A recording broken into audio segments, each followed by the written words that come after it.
अस्सलाम वालेकुम स्टूडेंट। इस लेक्चर में हम डिस्कस करेंगे कि what is a unit matrix और आइडेंटिटी मैट्रिक्स।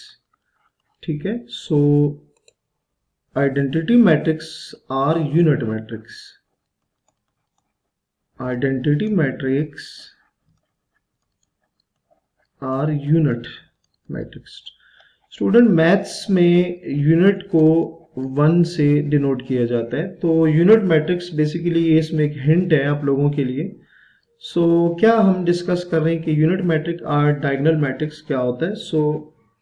इसमें स्टूडेंट हमने क्या करना है कि एक diagonal matrix is called identity और unit matrix if all diagonal entries are 1।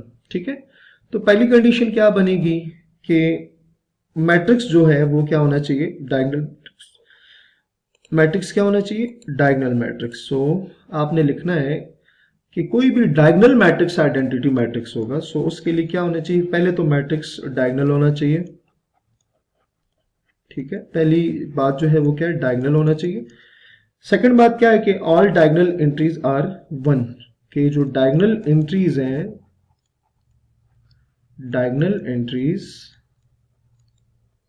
Should be 1। ठीक है, तो कोई भी मैट्रिक्स जो ये दो बातें प्रूव करता है वो आपके पास क्या होगा, एक आइडेंटिटी और यूनिट मैट्रिक्स होगा। इसकी एग्जांपल है।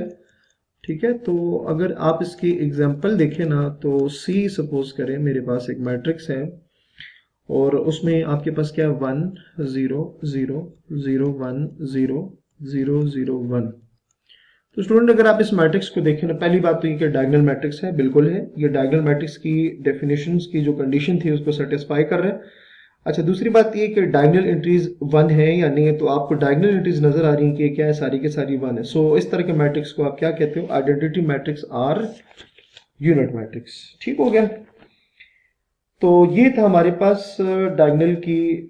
डायगोनल के केस में हमने बहुत सारी स्केलर मैट्रिक्स पहले देखा था, फिर हमने स्केलर मैट्रिक्स देखा था, और अभी क्या है कि आइडेंटिटी मैट्रिक्स बेसिकली क्या होते हैं, एक आपके पास एक डायगोनल मैट्रिक्स होता है। ठीक हो गया, तो यहां तक आपको समझ आ गई होगी। अच्छा, नेक्स्ट हम ये डिस्कस करेंगे कि दो मैट्रिसेस को ऐड कैसे किया जाता है। नेक्स्ट हेडिंग जो बनेगी वो क्या है, addition of matrices. Addition of matrices, addition of matrices. अच्छा स्टूडेंट, पहला क्वेश्चन ये कि क्या मैट्रिसेस को आपस में ऐड किया जा सकता है, तो बिल्कुल किया जा सकता है। ठीक है, जैसे नंबर्स को ऐड किया जाता है उसी तरह मैट्रिसेस को भी आप ऐड कर सकते हैं। अब क्वेश्चन ये रेज होता है कि किन किन मैट्रिसेस को आपस में ऐड किया जा सकता है। उसका आंसर ये है कि कोई से भी ऐसे दो मैट्रिसेस जिनका ऑर्डर सेम होता है उनको आप ऐड कर सकते हैं। ऐड कैसे करना वो एक अलग टॉपिक है, पहले ये डिसाइड करना होता है कि क्या ये ऐड हो भी सकते हैं या नहीं भी हो सकते। ऐसे दो मैट्रिक्स जिनका ऑर्डर सेम होता है वो आपस में क्या होंगे, ऐड हो सकते हैं। ठीक है, आपने लिखना है कि let A and B, A and B are two matrices, then A and B are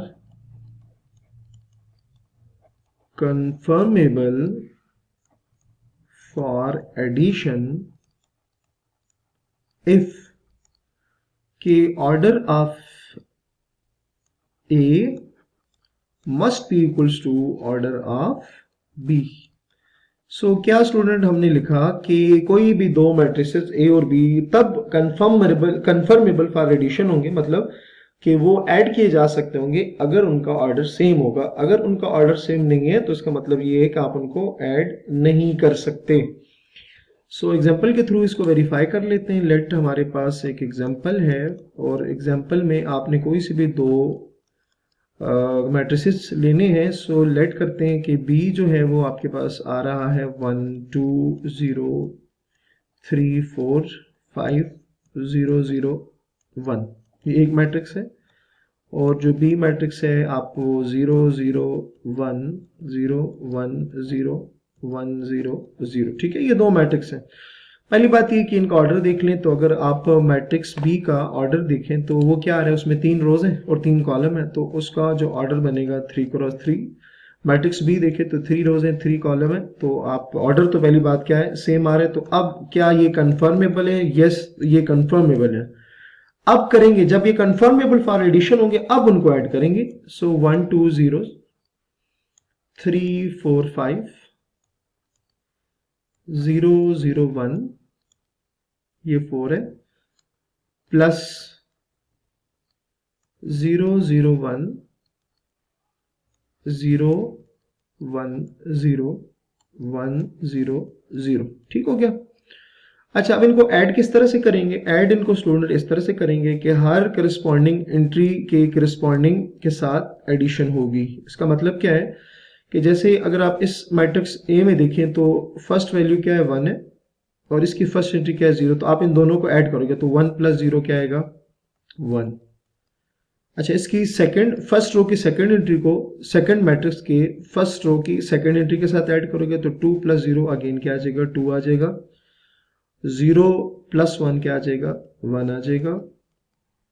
अब आ जाए सेकंड रो पे। थर्ड जो सेकंड रो है उसकी फर्स्ट एंट्री को सेकंड मैट्रिक्स के सेकंड रो के फर्स्ट एंट्री के साथ ऐड करते हो, 3 प्लस 0 3, 4 प्लस 1 5, 5 प्लस 0 5। अब थर्ड रो पे आ जाए तो आएगा 0 प्लस 1 1, 0 प्लस 0 0, 1 प्लस 0 1 आ जाएगा, ठीक है।